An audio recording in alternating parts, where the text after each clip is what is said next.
The morning rush had already swallowed the lobby before the first cup of coffee had cooled. Business travelers hurried toward the elevators. Families checked out with sleepy children wrapped in blankets. Bellhops rolled polished luggage. Carts across the marble floor, while the soft sound of a grand piano drifted through the five-star hotel. Near the revolving doors stood a quiet man holding the hand of his 8-year-old son. His name was Ethan Brooks, 38 years old, a single father. His son Oliver leaned against his side, still rubbing sleep from his eyes after an overnight flight.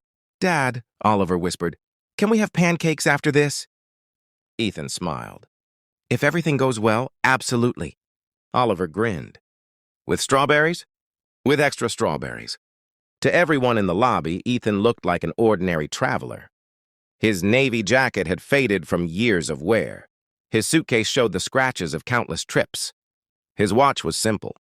His shoes carried traces of dust from the long drive to the airport. No one noticed that he quietly paused before entering the lobby. His eyes moved slowly across the chandeliers. The reception desk, the flower arrangements, the smiling employees. He noticed everything.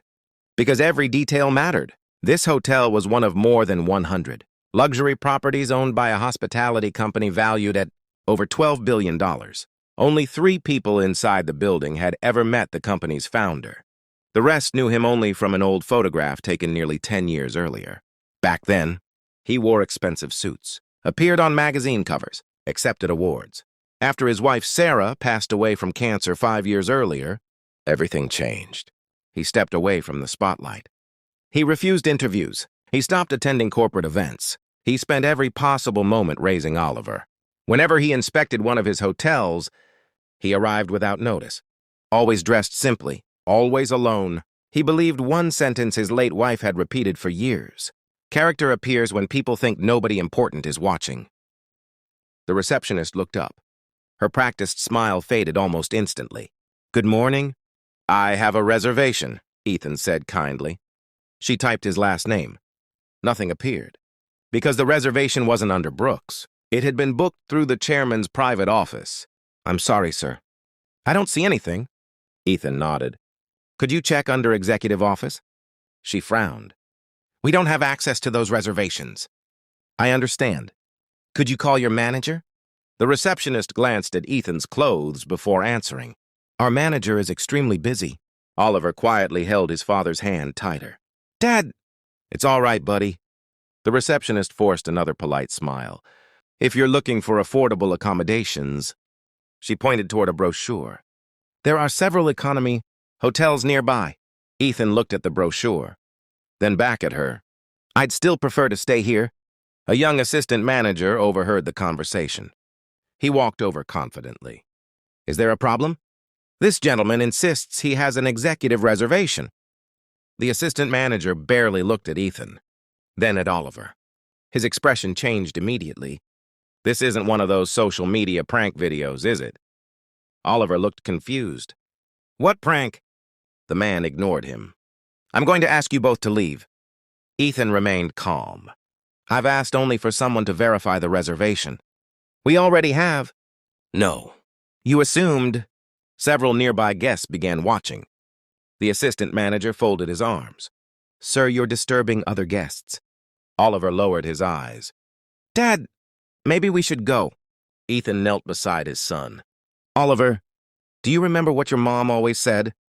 Oliver nodded softly. "Never let someone else's bad day become your heart." "Exactly." He stood again.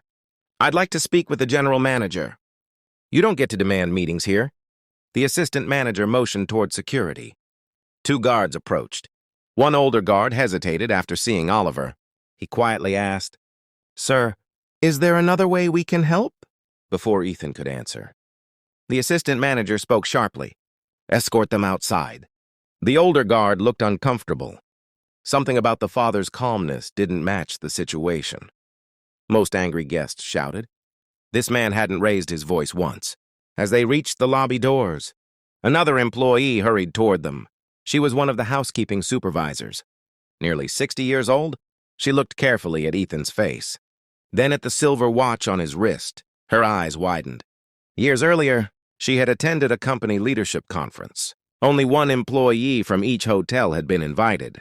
The founder himself had served breakfast to every employee before the meeting began, not because anyone asked him to, because he wanted to thank them personally. She had never forgotten his face, or his kindness.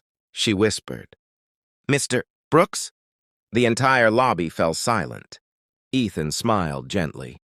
"Good morning, Maria." The assistant manager laughed nervously. "You know this guest?" Maria looked at him in disbelief. "This," her voice trembled, "isn't a guest." Confusion spread across the lobby. The receptionist looked from one face to another. Maria stepped backward respectfully. "You should all know." She swallowed hard. "This is Mr. Ethan Brooks, the founder, the owner, the man who built this company." Silence. Complete silence. The assistant manager's face turned white. The receptionist covered her mouth. Even the security guards froze. Oliver quietly reached for his father's hand. Ethan looked around the lobby. Not with anger, with disappointment. Then he asked one calm question that echoed through the silent hotel. Who fired him? Nobody understood. The general manager had just rushed into the lobby, breathing heavily after receiving an urgent phone call from headquarters. Ethan turned toward him. "Last month," he said quietly, "an employee named Samuel worked at this front desk. The night auditor, I don't see him." The general manager lowered his eyes. He was dismissed. Ethan's voice remained calm. "By whom?" No one answered. "He worked here for 19 years. He once stayed all night comforting a little girl who had lost her parents in the airport during a snowstorm. He paid for a homeless veteran's room without telling anyone. He returned a diamond necklace worth $500,000. I know, because every act of kindness he performed reached my desk." Ethan looked across the silent lobby. "So I'll ask again, who fired him?" No one spoke. Because in that moment, every person in the room realized something far more frightening than the identity of the quiet single dad. The billionaire standing before them wasn't most concerned about the people who had embarrassed him. He was searching for the employee who had quietly treated strangers with kindness when no one believed the owner was watching.